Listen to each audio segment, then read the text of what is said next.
জয় গুরু প্রেরণাম, জয় শিবধাম। জয় শিবধাম। শিবধামের চরণ শিবধামের তরফ থেকে অনেক অনেক আশীর্বাদ। সুস্থ থাকো, ভালো থাকো। বাবা, অনেক ভক্তের প্রশ্ন এসেছে হ্যাঁ যে আমরা ভগবানের সাথে কানেক্ট কিভাবে হব। হ্যাঁ হ্যাঁ। তো এটা যদি একটু বিস্তারভাবে বলতেন। ভগবান মানে হচ্ছেন যিনি সমস্ত চর অচর প্রাণীর মধ্যে তার অন্তরঙ্গ শক্তি দ্বারা বিরাজমান, তিনি হচ্ছেন পরমেশ্বর, পরমাত্মা। তাহলে পরমাত্মাকে আমরা কিভাবে জানবো বা বুঝবো? যুগে যুগে বিভিন্ন সময়ে বিভিন্ন কালে অনেক মুনি ঋষি সাধকগণ দেহ ধারণ করেছেন, কিন্তু তারা কিন্তু সম্পূর্ণরূপে ঈশ্বরকে বুঝে উঠতে পারেননি। তারা বোঝার চেষ্টা করেছে মাত্র। তার যে বিরাট রূপ, সৌন্দর্য,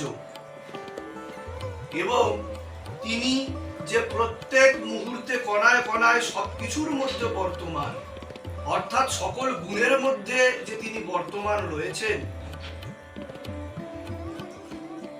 তা কিন্তু একমাত্র তাকে হৃদয়ের কেন্দ্রবিন্দু দিয়ে উপলব্ধি করার চেষ্টা করলে তবেই কিন্তু ভক্তরা তাকে বুঝতে পারবে। আজকে পরমাত্মাকে জানতে হলে আগে আত্মাকে জানতে হবে। কাকে জানতে হবে? আত্মাকে জানতে হবে। তাহলে আত্মাকে, আজকে আমার যে এই শরীর যদি আমি আয়নার সামনে দাঁড়িয়ে দেখি, এই চোখ, এই নাক, এই মুখ, এই কান, এই আঙুল, এগুলো কি আমার? না, এগুলো আমার নয়। এই শরীরটাই তো আমার নয়। তাহলে আমার কি? আমার হচ্ছে পরমাত্মা। আমার হচ্ছে পরমাত্মা। আমি প্রভুর আর প্রভু আমার।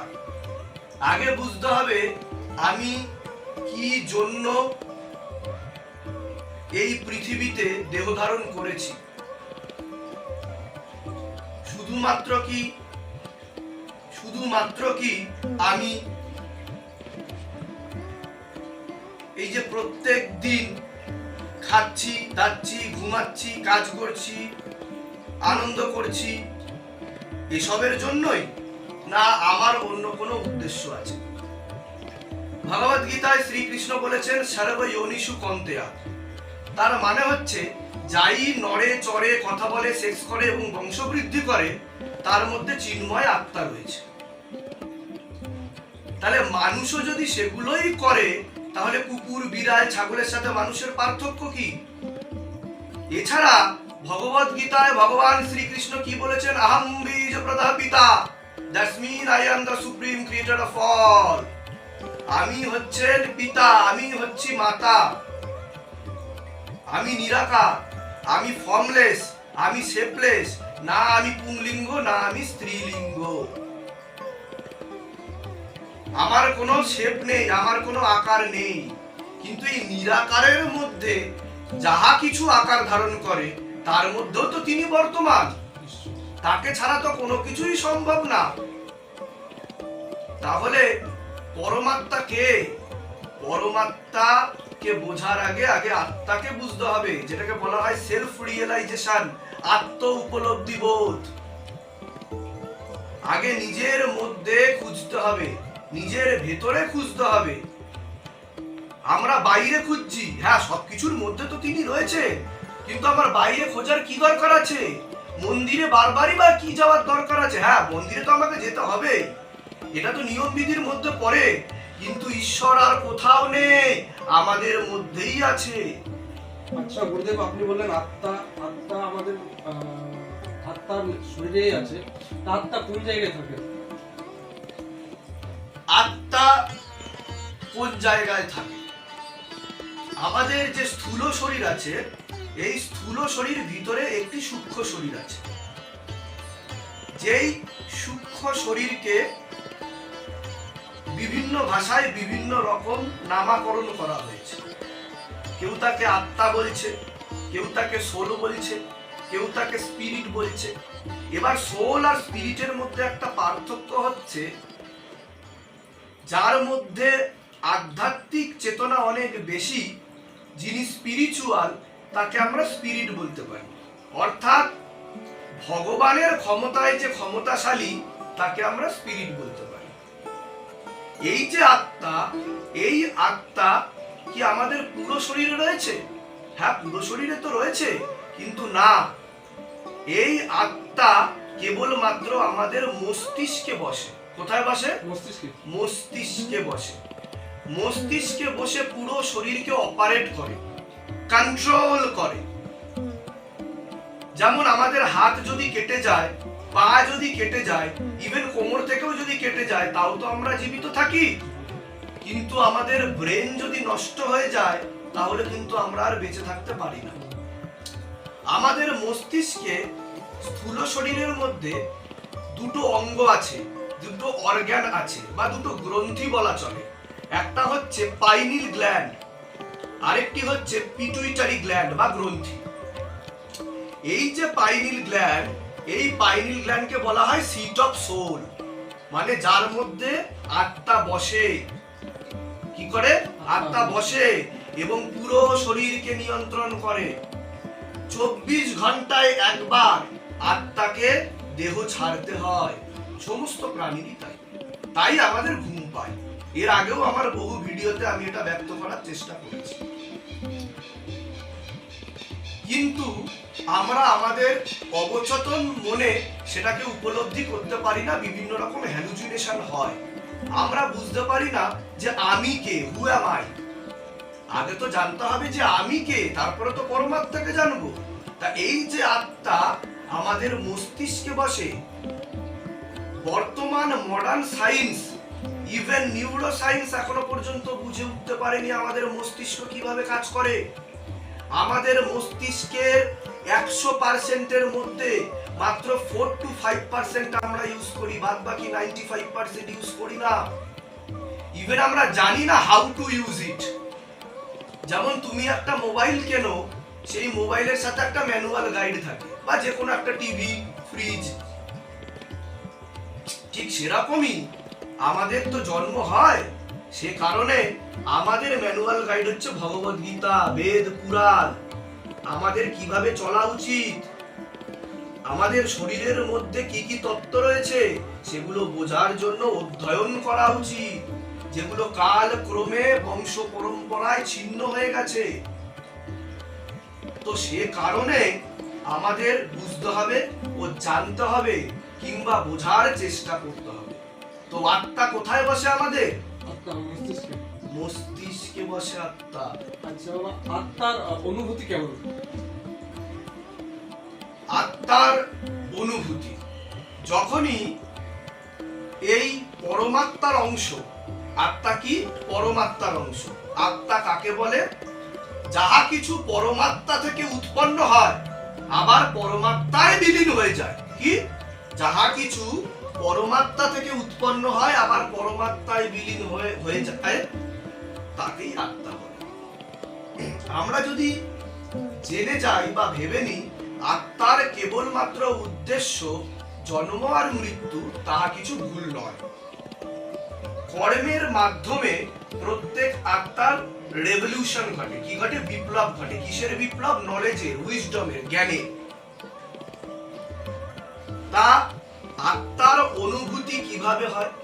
যখন আত্মা আমাদের মস্তিষ্কে বসে সম্পূর্ণ শরীর ও দেহ ধারণ করে, এবং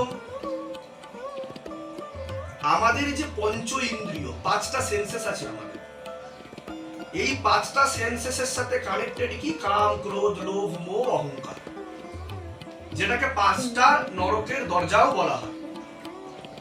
তো আমাদের এই কাম, ক্রোধ, লোভ, মোহ, অহংকারের মাধ্যমে কখনোই আমরা ঈশ্বরকে প্রাপ্ত হতে পারি না। আমাদের এই যে অনুভূতি, তা 3টে গুণের মাধ্যমে আমরা ভাগ করতে পারি, যেটা ভগবদ গীতায় ভগবান শ্রীকৃষ্ণ কুন্তি পুত্র অর্জুনকে বলেছেন, হে অর্জুন, মনুষ্য পিতা মনুর মাধ্যমে যে মানুষকে আমরা দেখতে পাই, সেই মানুষের 3টে গুণ রয়েছে। এবং সবকিছুকেই 3টে গুণে ভাগ করা যায়, যেটা আমি বলেছিলাম সিক্রেট অফ 3 ফর্মুলা। তার মধ্যে প্রথম গুণ হচ্ছে সতগুণ, দ্বিতীয় গুণ হচ্ছে রজগুণ, তৃতীয় গুণ হচ্ছে তমগুণ। সতগুণ হচ্ছে যারা ঈশ্বরকে জানার বা বোঝার চেষ্টা করে, তাকে উপলব্ধি করার চেষ্টা করে, তারা তার ভজনা করে, তারা তার মধ্যে হারিয়ে যায়। হিন্দিতে একটা খুব ভালো কথা আছে যে ভগবান কো খোঁজনা नहीं है, ভগবান মে খো জানা है। ভগবানকে খোঁজার দরকার নেই, ভগবানের মধ্যে হারিয়ে যাওয়ার দরকার আছে। তবে আমরা ভগবানকে বোঝার চেষ্টা করতে পারি মাত্র। ভগবানকে কেউ আজ পর্যন্ত বুঝে উঠতে পারেনি। তো আত্মার যে অনুভূতি, যে ফিলিংস, তা সময়ের মতোই পরিবর্তনশীল। আর যে যে যে আত্মা যে কোনো সময়ের সাথে সাথে নিজের অনুভূতিকে পরিবর্তন করে না, সেই হচ্ছে জ্ঞানী আত্মা। 4 প্রকারের আত্মার 4 প্রকারের ভক্তের বর্ণনা করা হয়েছে, ভগবান অর্জুনকে করেছেন। তার মধ্যে প্রিয় ভক্তকে যে জ্ঞানী, আর জ্ঞানী ভক্তকে যে খুব আনন্দে পুলকিত হয় না, আবার অত্যন্ত দুঃখে ভেঙেও পড়ে না, যে সময়ের পরিবর্তনের সাথে সাথে নিজে পরিবর্তিত হয় না, যে নিজে সব সময় পরমেশ্বরের সাথে যুক্ত রাখে এবং তার মধ্যে হারিয়ে থাকে, সেই জ্ঞানী ভক্ত। যে বিচলিত হয় না, যে মান সম্মানে অহংকারী হয় না, যে অপমানে ভেঙে পড়ে না, যে মাটিকে এবং সোনাকে সমান দৃষ্টিতে দেখে, অর্থাৎ যার মধ্যে ভেদ বুদ্ধি নেই, যার মধ্যে ভেদ বুদ্ধি নেই, সেই হচ্ছে প্রিয় ভক্ত। তাহলে ভক্তকে, ভক্ত হচ্ছে আত্মাকেই ভক্ত বলা হচ্ছে। যে আত্মা, আজকে এত যে ধর্ম তৈরি হয়েছে, সব ধর্ম তো ঈশ্বরের দ্বারা তৈরি নয়, কিছু কিছু ধর্ম মানুষের দ্বারা তৈরি, গুরুদের দ্বারা তৈরি, মনীষীদের দ্বারা তৈরি, কিন্তু সব ধর্মের মূল কথা তো একই, তাই নয় কি? তাহলে এই যে আমাদের যে আত্মা, আত্মার অনুভূতি পরিবর্তিত হয় কাম, ক্রোধ, লোভ, মোহ, অহংকারের দ্বারা। আজকে এই কাম, ক্রোধ, লোভ, মোহ, অহংকারকে আমরা, আমাদের যে মন আছে, সেই মন কিন্তু বারবার এই 5টা নরকের দরজার মাধ্যমে ছুটে ছুটে যায়। তা ভগবান কি বলছে, যে যেমন একটি কচ্ছপকে টাচ করলে, স্পর্শ করলে, কচ্ছপ তার 4টি পা ও একটি মাথাকে সংকুচিত করে খোলের ভিতরে ঢুকিয়ে দেয়। হে কুন্তি পুত্র অর্জুন, তুমি তোমার পঞ্চ ইন্দ্রিয়কে, যাহা কিছু কাম, ক্রোধ, লোভ, মোহ, অহংকারের সাথে যুক্ত হয়ে রয়েছে, তাকে বশীকরণ করো, বশীভূত করো, এবং নিজের মনকে তুমি আমার দিকে লাগাও, তুমি আমার সাথে যুক্ত হওয়ার চেষ্টা করো, তুমি আমার শরণে ভজনা করার চেষ্টা করো। এর ফলে তোমার মধ্যে চৈতন্য বোধ জেগে উঠবে, তুমি শতগুণী সম্পন্ন হয়ে ওঠো। শুধু শতগুণী সম্পন্নও নয়, তুমি 3 গুণের উপরে ওঠো, 3টে গুণ তার উপরে ওঠো। তো অনুভূতি এইভাবেই জাগে আত্মা, এবং এইভাবেই আমরা ঈশ্বরকে উপলব্ধি করার চেষ্টা করতে পারি মাত্র। ধামের তরফ থেকে অনেক অনেক আশীর্বাদ। শিব ধামের একমাত্র উদ্দেশ্য মহাদেব শিব শম্ভুর সাথে সকলকে যুক্ত করে দেওয়া। আজকে মনুষ্য সমাজ ম্যাটেরিয়ালিস্টিক ডিজায়ারের মধ্যে, যেটাকে ম্যাটেরিয়াল ডিজায়ার বলা হয়, তার মধ্যে কিন্তু আমরা আবদ্ধ হয়ে আছি।